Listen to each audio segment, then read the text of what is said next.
এই যে এত রেডি হয়ে ঈদের পরপরই কোথায় চলে গেলাম, কার বিয়ে খেলাম এবং কোথায় এত রেডি হয়ে সাজুগুজু করে ছবি-টবি উঠালাম, ফুল ডিটেইলস ভিডিও নিয়ে আজকে হাজির হয়ে গিয়েছি।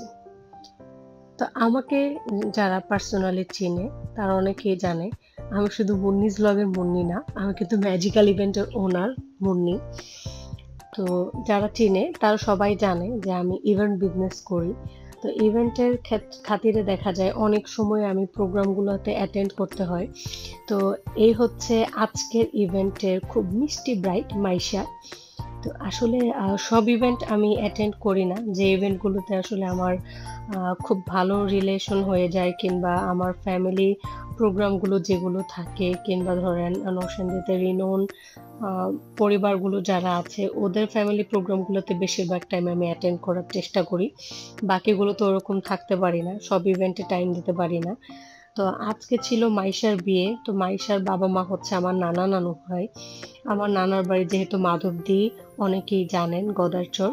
তো গদারচর চৌধুরী বাড়ির মেয়ের বিয়ে। তো মাইশা আসলে আমার যদি আত্মীয়তার দিক থেকে হয় আমার খালামণি হয়, কিন্তু ও আসলে বয়সে আমার থেকে ছোট। নানানু আসলে চোখ বন্ধ করে পুরো দায়িত্বটা আমাকে দিয়ে দিয়েছেন। এতক্ষণ যে ভিডিওটা দেখলেন তার বিয়েরই সেট আপ ছিল, ওর সাথে আমার কথা হয়েছিল ও লাল শাড়ি পরবে, সেই জন্য আমি লাল সাদার একটা থিম রেখেছিলাম। আর এই হচ্ছে আমার ফুল ডেকোরেশন। আমি সব সময় চেষ্টা করি ক্লায়েন্টের মন রুচি বুঝে একটা সিম্পলের মধ্যে এলিগেন্ট একটা লুক দিতে। আমি এবারও তাই ট্রাই করেছি। আপনাদের কাছে ফুল ডেকোরেশন কেমন লেগেছে কিংবা আমার ভিডিওর পুরো ডিটেলস কেমন লেগেছে, এই টাইপের আমার ইভেন্ট রিলেটেড ব্লগিং ভিডিও আমি সামনে দিব কিনা আমাকে কিন্তু আপনারা জানাতে পারেন। আসসালামু আলাইকুম।